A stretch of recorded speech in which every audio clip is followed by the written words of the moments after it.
Before my life took an unexpected detour, one that would alter everything I thought I knew. There was a series of quiet yet pivotal events that set the stage for the unraveling of what I once considered a perfect existence. I grew up in a small town in North Carolina, where my fascination with the stars began at an early age. My father, a retired Air Force pilot, would take me to the open fields at night, pointing out constellations and weaving stories about his flights. Under that endless sky, my passion for aerospace was born. At the time, I had no idea those childhood dreams would shape my career in space exploration, or that they would also lead me into battles I never saw coming. In high school, I was the textbook definition of an overachiever, captain of the soccer team, president of the science club, and ultimately, valedictorian. But beneath the accomplishments, there was always a restless energy, a need to prove myself beyond the sleepy confines of my hometown. That drive led me to enlist in the Marines right after graduation. Military life was unlike anything I had ever known. The discipline, the camaraderie, and the sheer intensity of training transformed me in ways I never could have imagined. I learned resilience, leadership, and, perhaps most importantly, the harsh truths about trust and betrayal, lessons that would echo through every chapter of my life. During my final deployment overseas, I got my first real taste of how personal relationships strain under pressure.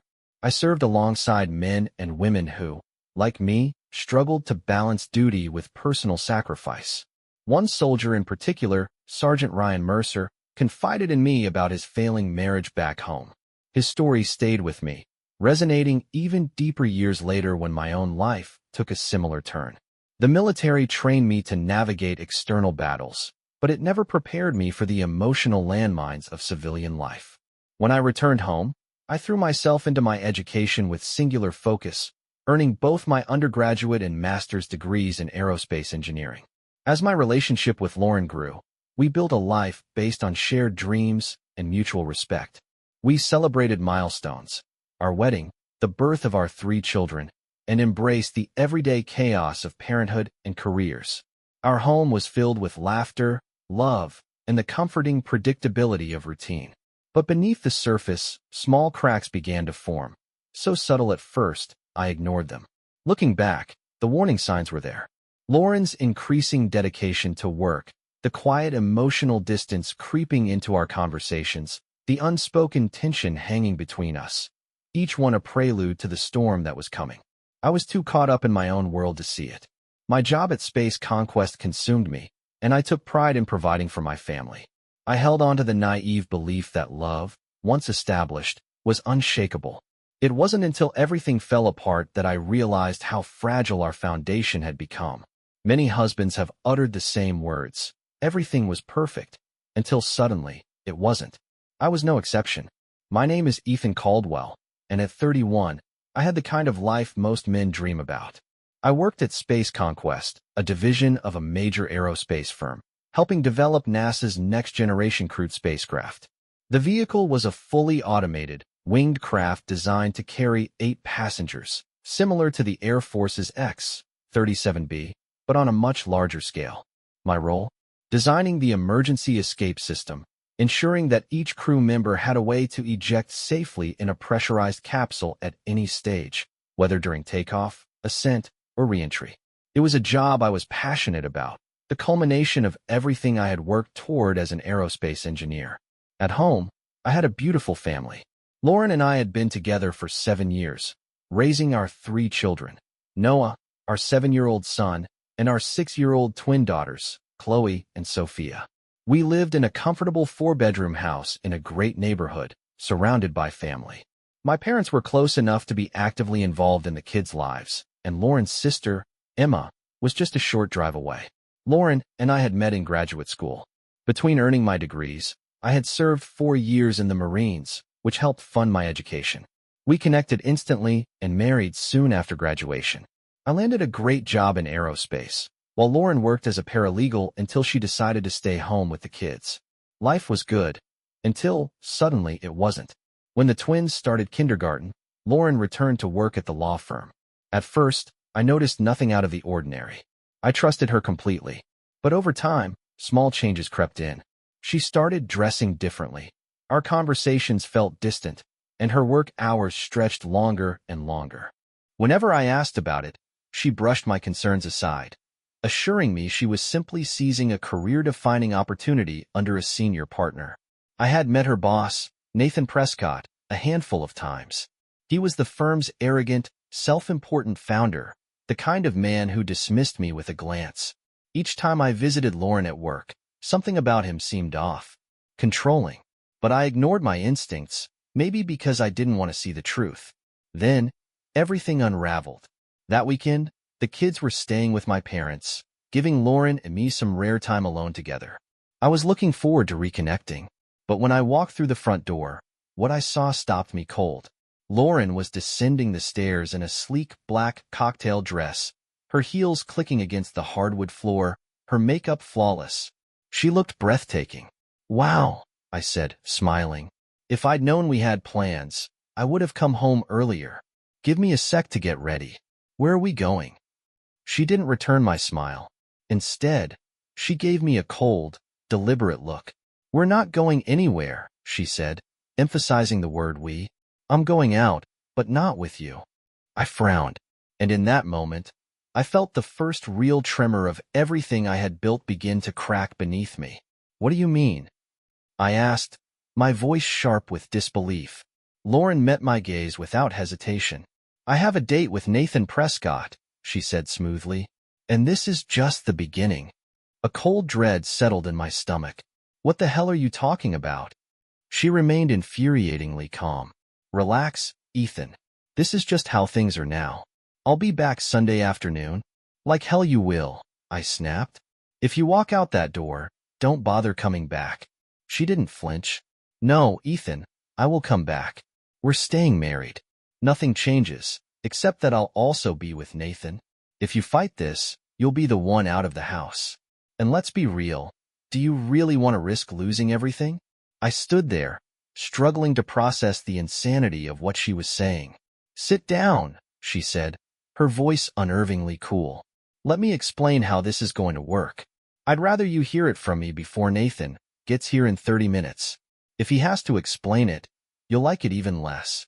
I clenched my fists. "If that bastard shows up here, he's getting his ass kicked in 31. Her smirk didn't waver. "That would be a mistake. First, because Nathan has influence. You really don't want to cross him. Second, he's bringing his bodyguard, Logan. He's big, mean, and doesn't have much patience. If you try anything, you won't come out of it in one piece." A familiar sensation crept over me, the kind I hadn't felt since my time in the Marines. I was in an ambush, caught between my wife and her lover, and I had no plan of attack. I turned and headed for the stairs. "Where do you think you're going?" she called. "We need to talk," I said over my shoulder. "But first, I'm changing. Give me 5 minutes." In the Marines, I learned 3 survival rules in an ambush. First, recognize the trap. Too late for that. Second, find cover. I stepped into our bedroom, my temporary safe zone. Third, plan an escape. And I needed one, fast. I changed into casual clothes, slipped my phone into my chest pocket, and set it to record. Then I knelt beside an old wooden chest marked Captain B.C. Caldwell, United States Marine Corps. Beneath layers of uniforms, documents, and medals, I found what I needed, Betsy, my Marine-issued 9mm Beretta, along with 2 loaded magazines. Technically, I shouldn't have kept it, but a conveniently misplaced discharge form ensured I did. That weapon had saved my life before. As I loaded it, Lauren's voice rang from downstairs. "Get down here, Ethan, or you'll regret it." "I'm coming," I called, tucking the pistol into my waistband beneath my shirt. Before stepping out, I checked my phone, still recording, and adjusted it to capture as much as possible. If Lauren was going to confess, I wanted every word on tape. When I entered the living room, she was at the dining table, sipping white wine. A cold beer waited for me. "It's time," she said evenly. "We need to figure this out before Nathan arrives." I sat down and leaned back. "Go ahead. Let's hear it." Her voice softened. "Ethan, I love you. You're my husband. I want to grow old with you. I don't want to hurt you." I scoffed. "Cut the act, Lauren. Just say what you really mean." She frowned but continued. Things have changed. I'm with Nathan. I've been his lover for months. This is how things are now, and you need to accept it. My jaw tightened, but I let her talk. It started as harmless flirting, she said. Then I became his personal assistant. We spent more time together, and one night, it just happened. I didn't fight it. I wanted it. I exhaled slowly. So you just threw our marriage away? That doesn't mean I don't love you, she replied smoothly. I still want our life together. I took a slow sip of my beer, letting her words sink in. Why tell me now? She shrugged. Nathan and I are tired of sneaking around. We want to go out together. Travel. The only way to do that is if you're on board. I let out a bitter laugh. Yeah? Good luck with that. She reached for my hand, but I pulled away. We're not divorcing, she insisted. I'll be with Nathan, but I'll still be your wife. I'll stay here with the kids most nights, but some nights I'll sleep at his place. Her voice took on a coaxing tone. He's giving me a raise, Ethan. We'll have more money for vacations, the kids' college, even that lake cabin you love. I set my beer down. You really think I want anything bought with money from your affair? Her expression darkened. I'm not some hooker, Ethan. I'm an asset to his firm. Being with him is part of the business.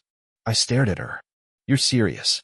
This won't last forever, she said, as if that somehow justified it. Maybe 2-3 years. Then I'll be your faithful wife again, and we'll go back to normal. I was speechless. She met my silence with another blow. Nathan wants to be friends with you. He thinks we can share me, as long as you play by his rules. He knows I love you, and that I'll still want to be with you sometimes. He just wants to visit occasionally. Maybe even be like an uncle to the kids. I forced my voice to stay level. He will never go near my kids. Do you understand me? She waved a hand like I was overreacting. Nathan's married to some young aristocrat, but she can't have children. He wants his own. He can adopt, I snapped. He wants biological kids, she mumbled, not meeting my eyes. But he doesn't think he'd make a good dad. He wants them raised in a loving home. Something clicked. My stomach twisted. I stared at her. He wants to get you pregnant, doesn't he? And I'm supposed to raise his kid. She hesitated, then spoke in a voice devoid of emotion. It wouldn't be illegitimate. It'd be our child to love. The baby would have Nathan's last name, and he'd pay us well to raise it. I couldn't believe what I was hearing. Are you pregnant? I asked, my voice barely above a whisper. No, she said casually. I sat there, staring at the woman I had once trusted with my life. And in that moment, I realized my wife was a stranger. But he wants me off the pill soon, Lauren continued, her tone disturbingly casual. I told him I'd talk to you first. I shook my head, still reeling. Yeah, good luck with that. Her eyes narrowed. You'll change your mind. Before I could respond, the doorbell rang. Lauren practically floated to the door, her excitement undeniable. When she opened it, Nathan Prescott strolled in, one arm possessively wrapped around her waist like he owned her. This just keeps getting better, I muttered. How'd he take it? Nathan asked her, as if discussing a minor inconvenience. Not well, Lauren replied. I think you need to explain the consequences. Nathan chuckled, like this was all part of some well-rehearsed routine. Time for plan B, then. The man carried himself like a king entering his throne room. Tall, maybe 6 feet 2 inches, with graying hair and a tailored suit that reeked of wealth and influence. He wasn't particularly fit, but his arrogance filled the space, making him seem larger than life. He strode up to me, far too close, invading my space with that smug, self-important smirk. Mr. Caldwell, we need to talk. I clenched my fists. I should break your damn face. He barely reacted. You could try, he said, amusement flickering in his eyes. But my driver would have you unconscious before you even swung. You'd be in jail before midnight. So sit. I flicked a glance toward the hulking man outside. I wasn't intimidated, but I was curious. I sat, hands still balled into fists. Good, Nathan said, pleased. Here's how this works. Lauren is my assistant and my lover. You stay married, pretend everything's normal, while I take care of her needs. He tilted his head, smirking. Sometimes in your bed. I let out a humorless laugh. You've lost your damn mind if you think I'd ever agree to that. Nathan's grin widened. Then divorce her. But understand this. I'm the best lawyer in this city. You'll lose your house, your savings, and most importantly, your kids. He leaned in, voice low and menacing. And that's just the beginning. His eyes locked onto mine, voice turning cold. A nasty divorce is nothing compared to what happens if you really fight me. You'll be accused of abusing your children. Your job? Gone. Your friends? Disappeared. Your life? Over. I forced myself to remain still, absorbing just how far this bastard was willing to go. And if that's not enough? He continued, voice as smooth as ever. My driver and his friends will ensure you never walk the same again. Try to run? My PIs will find you. Play along, and things stay easy.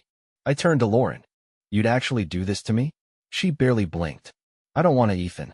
But I will if you don't get in line. I watched them move toward the door. Before you leave, I called, my voice suddenly calm. I've got something to say. Nathan sighed, already annoyed. What now? I leaned back, smirking. After I have a drink to celebrate my freedom, I'm making a phone call. To your wife, Nathan. His expression flickered, just for a second. Then I'll call Lauren's sister, Emma. I continued. She can break the news to your family.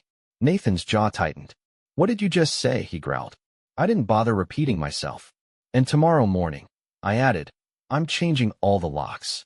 Lauren, when you crawl back Sunday, your stuff will be on the lawn. Clothes, jewelry, hell, even our wedding album. Better grab it before the sprinklers hit. Lauren's face twisted with rage. Ethan, you can't do this. Oh, I can, I shot back. And Monday morning? I'll be at a lawyer's office filing for divorce. Infidelity, with Nathan Prescott named as a co-defendant. I'll also sue for alienation of affection, and while I'm at it, I'll go after your firm for workplace violations. I let out a low chuckle. Even if the lawsuits get tossed, the media nightmare alone will be worth it. Nathan's face darkened, his fists clenching. Lauren looked like she might cry. Then Nathan snapped. He grabbed Lauren's purse and hurled it across the room before storming toward me, jabbing a thick finger into my chest. Listen, you idiot, he snarled. I'm Nathan Prescott. I run the biggest law firm in this city. If you think you can beat me, you're out of your damn mind. You'll be in jail before Lauren and I even get to the hotel. He leaned in, his breath hot and reeking of wine. You think being innocent will save you? His voice dropped to a near whisper. I've been practicing law for 30 years. I own the cops, the DA, even the judges. Hell, I made the politicians in this town. He gave a slow, cruel smile. You take that little dinner date with Olivia tomorrow? Cops will find something in your car. Or maybe they'll get a tip about child porn on your computer. You'll spend years fighting it, and no one will touch your case. Meanwhile, I'll still have your wife. I held his gaze. My blood was boiling, but I forced my face to stay neutral. I believe every word, asshole. His eyes glinted with amusement. Watch it. You will address me as Sir or Mr. Prescott. Say that again, and Logan will teach you some respect. That's when he jabbed me again, and that's when I snapped. I grabbed his hand and twisted. A sickening crack filled the room. Prescott stared in shock at his mangled fingers before the pain finally hit, and he howled. Lauren screamed, rushing to his side. You're dead, Prescott bellowed. He spun toward the door, yelling, Max, get in here. The door burst open, and Logan, a towering wall of muscle, strode in. Yes, Mr. Prescott, he rumbled. Clutching his ruined hand, Prescott pointed at me with his good one. Handle him. Now.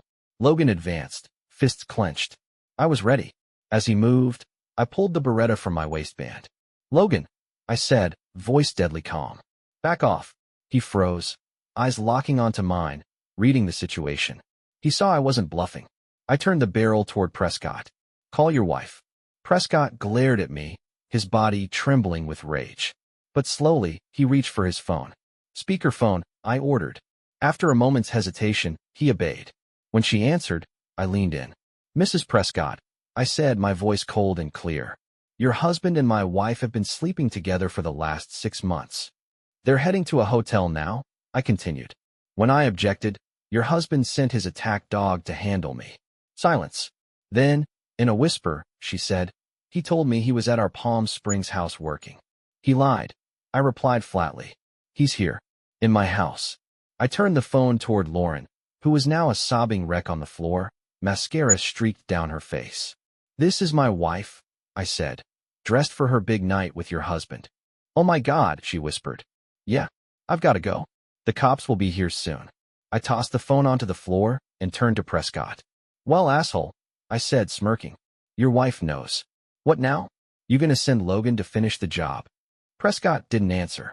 His bravado was gone, and Lauren just kept sobbing in the corner. Lauren, I snapped. Get my briefcase. You'll be cleaning your boyfriend's blood out of the carpet later. Shaking, she obeyed. I opened it, pulled out my laptop, and turned it toward Prescott. You were planning to plant evidence on this, weren't you? I sneered. His expression flickered, but I didn't wait for an answer. I flipped the laptop over and fired 2 rounds into the hard drive. The shots echoed through the house. I leaned close to his ear. Good luck planning anything now. Then I told Lauren to grab a towel and stop Logan's bleeding. Trembling, she did as she was told.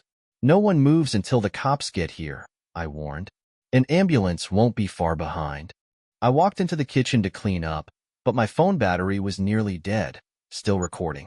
If Prescott was as powerful as he claimed, evidence could disappear.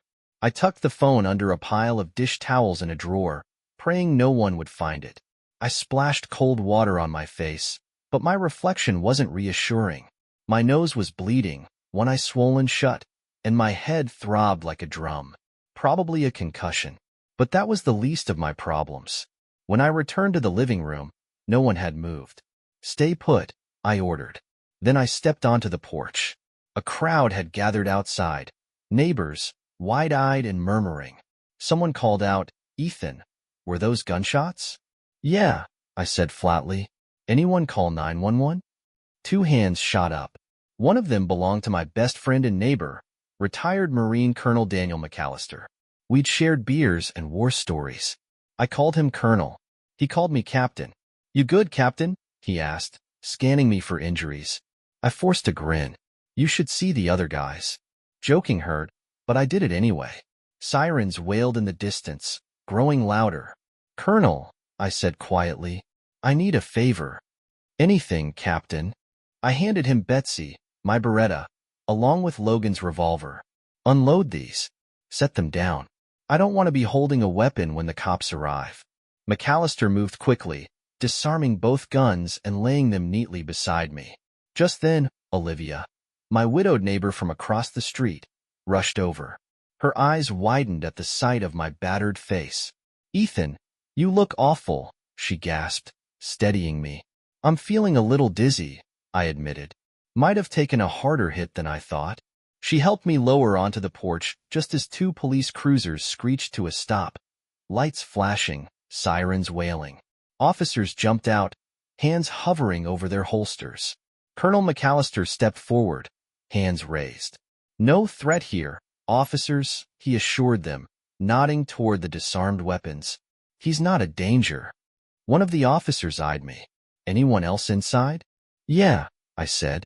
3 people. One's hurt bad." The cops studied my bruises. "Looks like you could use some help too." Right on cue, 2 ambulances pulled up. EMTs rushed inside. "There's a man inside with gunshot wounds," one officer relayed over the radio. Meanwhile, my vision blurred, and my head swam. Olivia noticed immediately. "Ethan, you need to lie down." An EMT knelt beside me, checking my vitals. I mumbled something about my arm, barely able to keep my eyes open. Everything started fading. I barely registered Logan being wheeled out on a stretcher, Prescott cradling his broken hand as they loaded him into an ambulance. Lauren, escorted out in cuffs. She spotted me, slumped on the porch, and burst into tears. "Ethan, I'm so sorry," she sobbed. "I never wanted this." I raised my good hand, shoving her away. "Go to hell, Lauren." The officer pulled her back, her cries fading as she was shoved into a squad car. Then, finally, darkness took me. I woke up 3 days later. My vision was blurry. My body felt like it had been hit by a truck. A soft voice broke through the haze. "Mr. Ethan, can you hear me?" As my sight cleared, I saw a kind-eyed nurse, mid-60s, maybe, hovering over me. "You've been out for 3 days," she said gently. I croaked out, "Hospital?" She smiled softly. "Mercy General. I'm Margaret. You're safe now." Once alone, I took stock of the damage. My right forearm was in a cast, my nose was taped, and my left eye was bandaged. Every movement sent jolts of pain through me. I was hooked up to a mess of machines and, fantastic, I had a catheter. Perfect. A while later, Margaret returned with a doctor, Dr. Whitaker. Fractured forearm, broken nose, concussion, he listed off. You'll recover. They had given me something to help me sleep through the night. I drifted off again, exhausted. When I woke the next morning, something felt wrong. My left wrist was cuffed to the bed.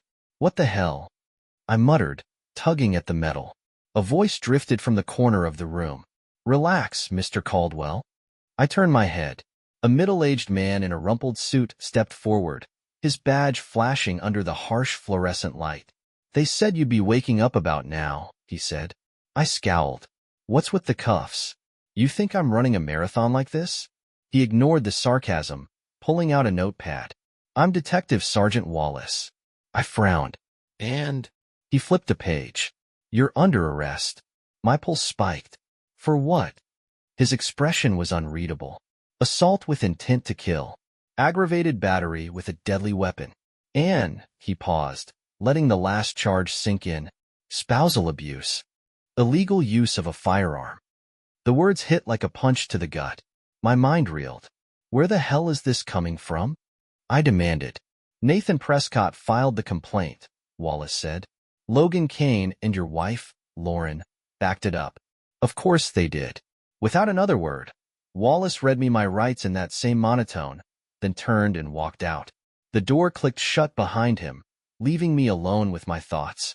A few minutes later, the door creaked open again. Margaret, the nurse, entered to check my vitals. Her footsteps were soft, but I heard them like gunfire. You knew?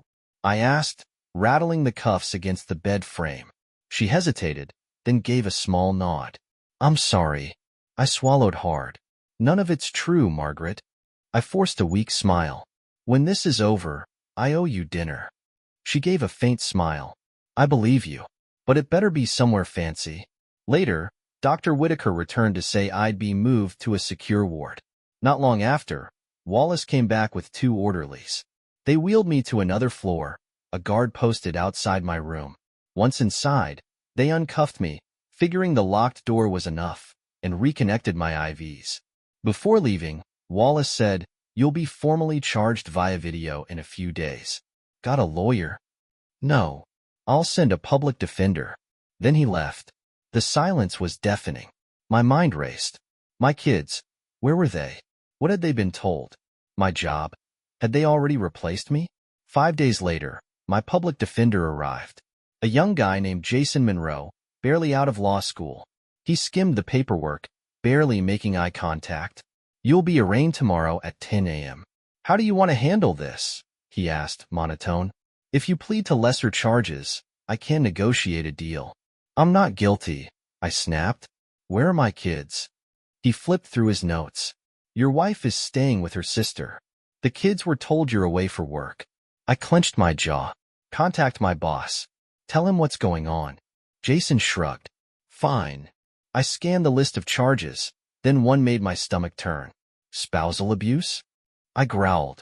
Lauren claims you kicked her, Jason said, sliding over photos of bruises on her face and arms. I pushed them back. I never touched her. Jason's expression didn't change. I stayed silent, holding back what I knew. Prescott had influence, even in here.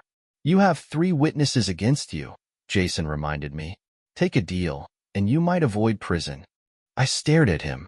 No deals, I said firmly. Plead not guilty. Jason exhaled sharply.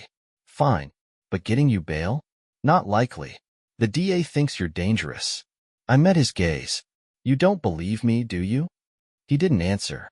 I also didn't tell him about the recording on my phone. That was my ace. And I wasn't showing my hand until I knew who I could trust. Instead, I gave him one task. Find my uncle, Henry Calloway. Is he a lawyer? I gave a tight nod. Might as well be.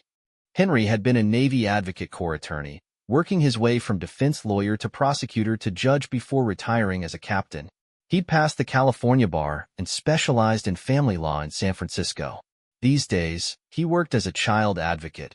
But if anyone could untangle this mess, it was him. I didn't have his contact info, but I gave Jason enough details. Find him. Don't tell anyone else. Just say I'm facing serious charges, I'm innocent, and I need his help. That evening, Jason called back. Your uncle will be here in 2 days. He told me to remind you. Don't discuss your case with anyone. Just plead not guilty. The next day, I was arraigned via video from my hospital bed. The charges were read, and I answered the same way each time, not guilty. The prosecutor painted me as a violent man, dangerous, unhinged. She pushed for no bail. The judge agreed. I'd spend 2 more days in the hospital, then be transferred to county jail.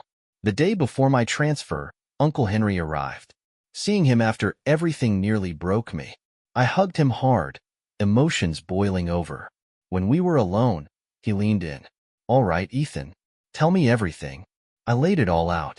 The threats, the fight, Prescott's setup, Lauren's betrayal, everything. Henry listened, his expression unreadable. Finally, he sighed. One hell of a mess.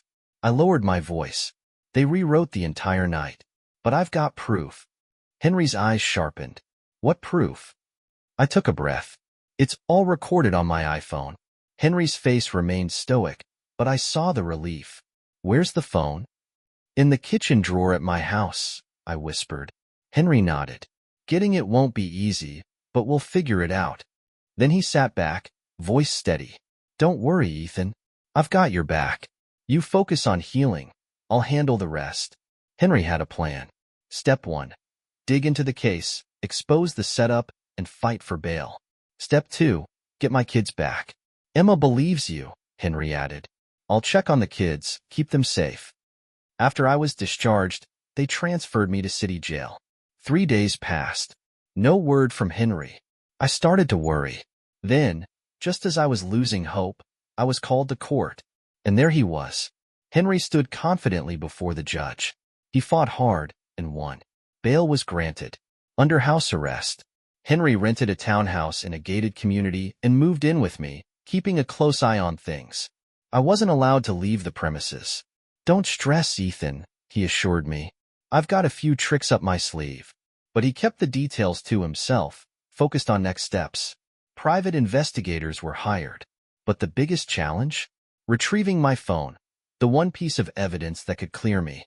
We can't just break into your house, Henry reminded me. And with that restraining order, you can't go near it. He sighed. But we'll figure it out. Henry secured a private phone line, and my first call was to Colonel Daniel McAllister. Colonel, it's Ethan, I said. Figured I'd update you. I've been wondering about you, Captain, he replied. There's something happening at your place you should know. I relayed this to Henry. He didn't hesitate. Invite him over. Let's hear what he's got. That evening, over steaks and beer, McAllister leaned in. A week after everything went down, before Lauren moved back, I heard Semper barking like mad.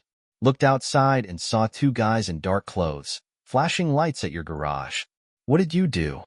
I asked. Called emergency first, he grinned. Then grabbed my bat and took Semper with me. Henry smirked. And? They didn't see me coming. I crept up while they were picking the lock. And? Henry pressed. I told them they picked the wrong house to rob, McAllister chuckled. One stepped toward me, but when Semper growled and I raised the bat, they bolted. Jumped into a black SUV, plates covered. Henry's face darkened. What happened when the cops arrived? Told them what I saw. They noticed the crime scene tape was still up, checked around for half an hour, and left. Henry exhaled sharply. Prescott did threaten to plant evidence in Ethan's car. This reeks of his work. Good thing I moved your car, Captain, McAllister added. But he wasn't done. 2 days after Lauren moved back, I saw that same SUV parked outside. 2 guys were talking to her in the garage. She pointed to where your car used to be. Henry's eyes lit up. Did you get their plate this time? McAllister nodded. Henry ran it through his contacts and hit the jackpot. The SUV belongs to Unique Services, Henry said, brow furrowing. A very shady private investigation firm. A deeper dig uncovered more dirt. Only 2 employees, Henry continued. Carlos Rivera and Javier Delgado. Carlos quit after being linked to evidence theft. Javier was fired for falsifying reports. And guess who their client is? He grinned. Nathan Prescott. We needed my phone. Henry had an idea. I'm calling Lauren, he said. I'll tell her I want to settle this quietly. She knows me from family events. She might trust me. When he called, Lauren hesitated. "I'll call you back tomorrow." She did. She agreed to meet, 6 p.m. sharp, but added, "My lawyer insists one of his colleagues be there." Henry didn't flinch. "Fine." That evening, Henry rang the doorbell at my house. Lauren answered quickly, giving him a polite hug. She wore a conservative skirt and blouse, her hair pulled back. Inside, a young lawyer in a suit stood in the living room. "This is Liam Hensley from Prescott's firm," Lauren introduced. After quick handshakes, Lauren went to fetch coffee. Hensley wasted no time. He placed a recorder on the table. "I'll be recording this," Henry smiled, pulling out his own recorder. "Fair enough." Henry started slow, casual. "I'm sorry things got out of hand. You and Ethan always seemed happy." Lauren sighed. "I never wanted it to go this far, Uncle Henry. It's all spiraled out of control." Henry nodded. "Ethan says you and Prescott were having an affair. He claims seeing Prescott at the house pushed him over the edge, and that Prescott's bodyguard started the fight." Hensley leaned forward. "The evidence against Mr. Caldwell is solid. Testimonies. Physical proof." Henry stayed calm. "That's why I'm hoping Lauren can testify that Ethan acted out of emotional distress. He's been a great husband and father until now." Hensley considered. "We might consider that if he pleads guilty." Henry raised an eyebrow. "To all the charges?" Hensley nodded. "I'll need to check with Mr. Prescott, but he's got influence with the DA. We might cut a deal to avoid publicity." Henry nodded, preparing to leave. "Thanks for your time, Lauren. Ethan wants you to tell the kids he loves them." Lauren's eyes welled up. But before Henry left, his tone hardened. "Lauren, if I can prove Ethan's story, you'll be facing perjury and obstruction charges. Both carry prison time." Hensley's mouth opened, but Henry cut him off. "And you, counselor, if you knew your client was lying, you'll be prosecuted too." Then, smoothly, Henry smiled. "Mind if I grab a glass of water before I go?" Lauren hesitated. Sure." She pointed to the kitchen. Henry moved quickly, opened the fridge, clinked some bottles, made just enough noise, and quietly reached into the drawer by the sink. His fingers brushed through dish towels, until he found it. My iPhone. He slipped it into his pocket, poured himself a glass of water, and walked back out. "Anything else before I go?" Henry asked. Lauren glanced at Hensley. He shook his head. "We're done here." Henry smirked. "Looking forward to it. See you in court, Mr. Hensley." Henry didn't bring the phone back immediately. Instead, he took it to Digital Analysis Solutions, DAS, a trusted forensic team. He explained the situation, stressing how critical the video evidence was. DAS backed up everything: copies on DVDs, flash drives, and the cloud. "This evidence is safe," the DS director assured us. "It can't be lost or destroyed." Henry turned to me. "She's toxic, Ethan." I nodded. "I know, Uncle Henry. I know." Later, I made one last call. To the gate security at my townhouse. "When Lauren arrives," I instructed, "let her in." Minutes before she did, I rushed to tidy up, hid legal papers, tossed beer cans, loaded the dishwasher, threw on slacks and a knit shirt. Didn't bother shaving. The stubble made me look harder, colder. When she knocked, I opened the door. She was dressed to impress. Too much. A red pleated skirt. A pink cashmere sweater, just slightly unbuttoned. Her hair? Perfectly styled. Her lipstick and nails? The exact same shade of deep red. "Come in, Lauren," I said, stepping aside. She smiled softly. "Thanks, Ethan. You look good, lean and handsome." "I've had time for the gym," I shrugged. "Eating clean helps." I motioned to the couch. "Have a seat. I'll get you some wine." Handing her a glass of white, I sat down with my red, masking the anger simmering beneath the surface. After a few sips, I cut to the chase. "Why are you here, Lauren?" She set her glass down, fingers lingering on the stem. "I know things are a mess, Ethan, but I still love you." I chuckled bitterly. "Right. You thought I'd just accept your little arrangement with Prescott? Let you have your fun while I played the loyal husband, and we'd profit from it." Her eyes dropped. "In a year, it would have been over. I'd be yours again. For good." "Well, sorry for ruining your perfect plan," I snapped. "It wasn't my plan," she shot back. "It was Nathan's. He thought he could scare you. He's done it before." "He didn't expect me to fight back," I said flatly. She shivered. "I was scared when I saw how violent you were." I've kept that part buried since the Marines, I said. But that's not who I am now. Then, out of nowhere, she asked, "Where's your car?" I laughed. "Somewhere safe." After Prescott threatened to plant drugs in it, I made sure it disappeared. I narrowed my eyes. "Speaking of which, who were those guys snooping around after you moved back in?" "They seemed real interested in the garage." She hesitated. "They were supposed to plant evidence," she admitted.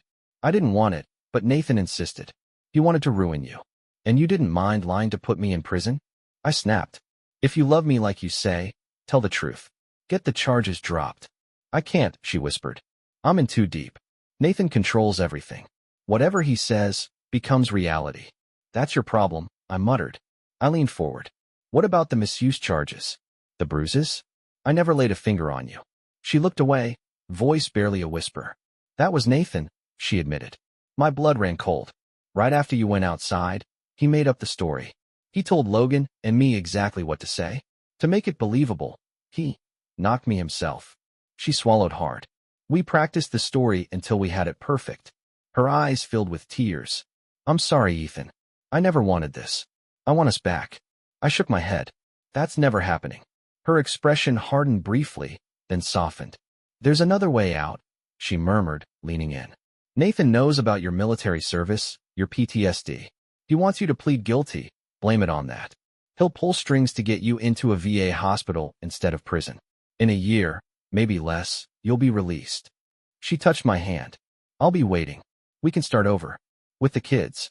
So that was the plan. Confess. Get institutionalized. Prescott makes sure I get a lighter sentence. I didn't believe a word, but I kept my cool. "That sounds good, Lauren," I said, nodding. "But I need time to think." I took another sip of wine. "I'll talk to Uncle Henry. He's struggling to build a case with all the evidence you, Prescott, and Logan have stacked up." Her eyes welled up. "Please, Ethan," she whispered. "Do this for us. For the kids. In a few years, it'll feel like none of this ever happened." I stared at her. "I doubt that." I leaned in, my voice sharp. "You slept with another man for months. You expected me to accept it. You threatened to take my kids if I didn't comply. And you lied, trying to put me in prison. This isn't just a rough patch, Lauren." She sniffled, wiping her eyes. "That's why you should take Nathan's offer," she whispered. "It's the easiest way out." "Like I said, I'll think about it," I replied, signaling the conversation was over. "We're done here." She placed her hand on mine again, voice lower. "Maybe we could relax together tonight," she whispered. "I miss you in bed. Maybe we can forget everything. Just for one night." I yanked my hand away. "That's not happening, Lauren." She flinched. "You disgust me." Finally realizing I was serious, she stood, wiping her tears. "Please consider Nathan's offer," she murmured as I walked her to the door. She tried to hug me. I didn't move. Without another word, she left. The hearing arrived. The prosecution's goal was simple: argue for my detention. They called Prescott, Logan, and Lauren to testify. Each one delivered their rehearsed stories. Uncle Henry approached each witness with a single question. "Do you swear your testimony is the truth?" All three answered yes, without hesitation. Henry didn't press further. He had a bigger plan. While Henry wanted to expose Carlos and Javier for attempting to frame me, their failed efforts weren't relevant to the current charges. But that wouldn't matter for long. Then, Henry made his move. When the prosecution rested, Henry stood, calm and deliberate. "Your Honor, the defense would like to introduce video evidence of the incident. This evidence is exculpatory." The assistant DA shot up. This evidence wasn't shared with the prosecution. Henry was ready. "There's a reason," he said coolly. "The defense fears the DA's office and the court may be biased and could attempt to destroy this evidence." Murmurs rippled through the courtroom. The judge banged his gavel once. Silence. Then he fixed Henry with a hard stare. "Do you have proof the DA's office is compromised, Mr. Calloway?" Henry didn't flinch. He rose slowly from his chair, his voice steady. "The proof is on the video, Your Honor." The judge's frown deepened. "Both parties will meet in my chambers, so I can review the tape." But Henry didn't move. He shook his head slowly. "No, Your Honor," he said firmly. "We won't." A ripple of shock moved through the courtroom. "And why not, Mr. Calloway?" the judge demanded. Henry's voice remained steady. "Because we don't believe this court is impartial. We won't risk the evidence being suppressed." A stunned gasp echoed through the gallery. The judge's glare hardened. "Are you accusing this court of corruption?" Henry didn't blink. Perhaps. Silence fell, suffocating the room. The judge's voice cut through it like a knife. Can you prove that, Mr. Calloway? Or is that also on the video? Henry's lips curled into a knowing smile. It is, he said smoothly. But I can give you an example right now, if you're willing to answer a few questions. The judge crossed his arms, eyes narrowing. You think you can prove bias by questioning me? Yes, Your Honor, Henry said without hesitation. A tense beat of silence. Then the judge leaned forward, voice low and dangerous. Go ahead. But if you fail, we will review that video in my chambers immediately. Henry nodded. Fair. But if the evidence is suppressed and my client is convicted, I'll release it to every news outlet I can find. The judge's face reddened. Are you threatening me, Mr. Calloway? Henry remained unfazed. Just ensuring transparency, Your Honor. Before the judge could respond, Henry's next words cut through the tension. Your eldest son attends the Air Force Academy, doesn't he? The judge's posture stiffened behind the bench. Yes, he said curtly. Henry nodded, tone calm but probing. Getting in requires a congressional nomination, rigorous exams, physicals, and several recommendation letters, correct? The judge's jaw clenched. Yes. Henry took a deliberate step forward. And who wrote those letters? A flicker of hesitation crossed the judge's face. His swimming coach? His math teacher? Henry asked. His voice turned sharper. And the third? The pause was longer this time. The entire courtroom held its breath. Finally, the judge muttered, Mr. Nathan Prescott wrote the third recommendation. A wave of whispers surged through the room. Henry pounced. So, Mr. Prescott knows your son well? The judge's face hardened, but his voice held a hint of defensiveness. My son worked at Mr. Prescott's firm during the summers. He wants to be a lawyer. Henry's eyes gleamed. So, Mr. Prescott is more than a casual acquaintance. You have professional ties. The judge said nothing. Henry turned to the jury. And now you see why the defense questions the court's impartiality. A long silence followed before the judge exhaled sharply. You've questioned my integrity, counselor. But perception matters, he admitted. Play your video. The bailiff dimmed the lights. 2 large screens dropped beside the judge's bench. Henry glanced at me with a small smile. Showtime, Ethan. He hit play. The courtroom sat in stunned silence as Prescott's threats and manipulation played on screen. Prescott's voice echoed through the room. I know most of the senior police officials. I'm friends with half the DA's office. I've even slept with some of them. A horrified gasp erupted from the prosecution bench. The assistant DA's face drained of color. She buried her head in her hands, then hurriedly packed her briefcase and fled the courtroom in tears. Prescott, Logan, and Lauren shifted uncomfortably, trying to slip away quietly. But the judge's voice boomed. Sit down. Now. As the damning footage played, Henry stood. I have another video, Your Honor. Before the prosecution could object, Henry queued it up. The screen flickered.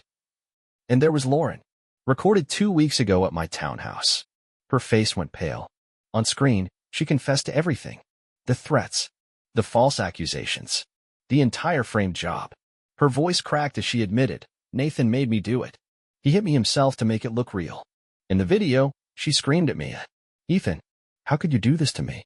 But it was too late. Prescott's face turned deep red with rage. You stupid witch, he snarled at Lauren. You let him record you? What were you thinking? The evidence was overwhelming. The DA's office requested a recess. Henry handed over copies of the recordings. Court adjourned until the next morning. When court resumed, Prescott, Logan, and Lauren were nowhere to be found. This time, the actual district attorney sat at the prosecution table. He cleared his throat. I'll be brief, Your Honor, he began. First, all charges against Mr. Caldwell are dropped. He acted in self-defense. A ripple of relief surged through me. But the DA wasn't done. Second, we've issued arrest warrants for Nathan Prescott, Logan Kane, and Lauren Caldwell. The courtroom buzzed with murmurs. For conspiracy, perjury, aggravated assault, filing false reports, and obstruction of justice. The judge nodded grimly. The fallout began immediately. 2 of Prescott's associates were arrested the same day. Carlos and Javier, the men he hired to plant evidence, were caught red-handed. Police found incriminating files on their computers.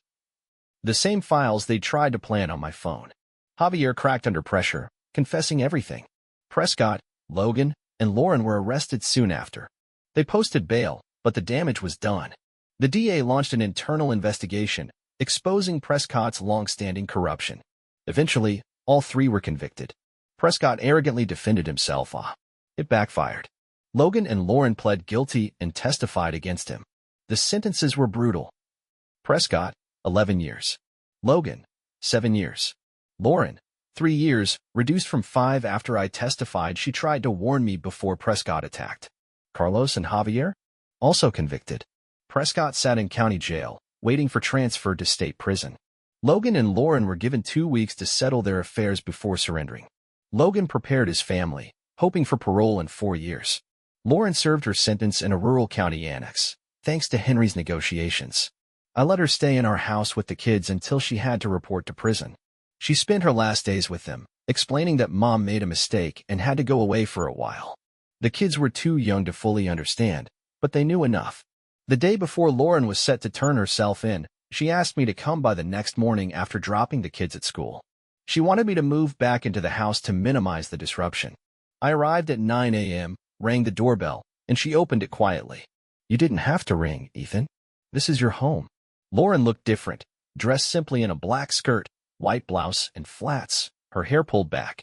Red, puffy eyes betrayed her hours of crying, but she held herself together. A small bag sat by the door. "That's all I'm taking," she tried to joke. "I think the state will provide everything else." She led me to the kitchen, where she'd laid out a simple breakfast of scones, fruit, and coffee. We made small talk. Lauren mentioned that Emma would be taking her to the sheriff's office, and that Emma was ready to step in for the kids if needed. "I don't want them seeing me in an orange jumpsuit," she said softly, "but I can't imagine not seeing them for 3 years." Lauren packed her belongings into storage containers and hung family photos in the kids' rooms. She'd even ordered a new king-size bed for the master bedroom. "It's untouched," she said quietly, her voice cracking. As she started to clear the table, I stopped her. "I'll take care of it later. Let's have coffee in the living room." Realizing time was short, Lauren's remorse became evident. In that moment, she looked like the woman I had married, not the one who betrayed me. "Ethan," she whispered, "I'm so sorry for everything I did to you. You were the best husband, father, and friend. I made terrible choices, and though Prescott manipulated me, I take full responsibility. I hope that, in time, you'll forgive me." I stepped closer and hugged her. She clung to me, sobbing uncontrollably. We held each other until her crying eased. A car horn outside broke the silence. Lauren pulled back, wiping her face. "That must be Emma. I need to go." She picked up her bag and sweater, pausing at the door. "I love you, Ethan." I stood in the doorway, watching her walk to Emma's car. A moment later, they were gone. I spent the morning moving back into the house. The emptiness was overwhelming. Around 2 p.m., Emma called to check on me. I invited her over, and we discussed plans for the kids. Over time, the kids and I settled into our new normal. I became a full-time single dad, with Emma stepping in as a mother figure. The kids adored her. After a month, we decided it was time for them to visit Lauren. Emma took them first. When they came back, they were excited to have seen their mom, and Emma said the visit had been emotional but positive. The prison's visiting area was comfortable, with sofas, toys, and an outdoor space. Inmates could wear civilian clothes, which eased the tension. I visited Lauren during her 3rd month in prison. I was surprised to find I was glad to see her. She was positive around the kids and deeply remorseful when we were alone. "They call me stupid here," Lauren admitted one day. "When they found out I had a great husband, a happy home, and loving kids, and threw it all away, they decided I'm the dumbest person in prison." She gave a bitter laugh. They're not wrong. As the months passed, Lauren's behavior remained exemplary. It became clear she'd be eligible for parole in a year. Uncle Henry suggested she take online courses to become a paralegal, and she enrolled in a program through the University of Virginia. We bought a small townhouse for her near the courthouse, with the understanding that she'd pay us back. When Lauren was released, Emma picked her up. The process wasn't family-friendly, but when Emma pulled up to Lauren's new home, decorated with a "Welcome Home" sign, Lauren broke down in tears. Waiting inside were her parents, my parents, the kids, Uncle Henry, and his wife. I stayed in the background, letting the kids have their moment. They eagerly showed Lauren around her modest new home. Later, she joined me in the backyard, where I was grilling burgers. The atmosphere was light, and Lauren seemed to relax into the joyful chaos around her. No one mentioned the past. Uncle Henry pulled Lauren aside to discuss job opportunities. He'd arranged interviews at several law firms, recommending one in particular that he thought would suit her. A week after starting her new job, Lauren invited me over for dinner. I brought a bottle of wine. She'd made meatloaf with potatoes and peas, my favorite. After dinner, we moved to the living room. Lauren finally broached the subject that had been on her mind. "What do you think will happen with us?" she asked quietly. I took a deep breath. "I don't know, Lauren. But I do know we'll always raise our kids together. Having you back has lifted a huge weight off my shoulders, and I have time for myself again. You will too." Her eyes searched mine. "Do you think you'll ever be interested in me again? Like in that way?" "If you mean marriage, no," I said gently. "Too much has happened. But I've moved on, and I hope we'll always be friends. Just friends." Tears welled in her eyes. "I knew it," she whispered. "But I had to try." I nodded. "Eventually, I'll meet someone new, and I'll fall in love again. I hope you will too. You deserve that chance." She wiped her tears and nodded slowly. "I can be happy with that future." Before I left, she thanked me. "You could have kept the kids from me, but you didn't. That makes me regret everything even more." At the door, I turned to her. "You may not realize it, Lauren, but I've forgiven you. I don't hold any anger. I just hope someday you can forgive yourself." Her voice trembled. "Maybe I will, but not soon." We hugged, a warm embrace filled with forgiveness, regret, and acceptance. Then I left, ready to move forward with my life, carrying the lessons of the past with me.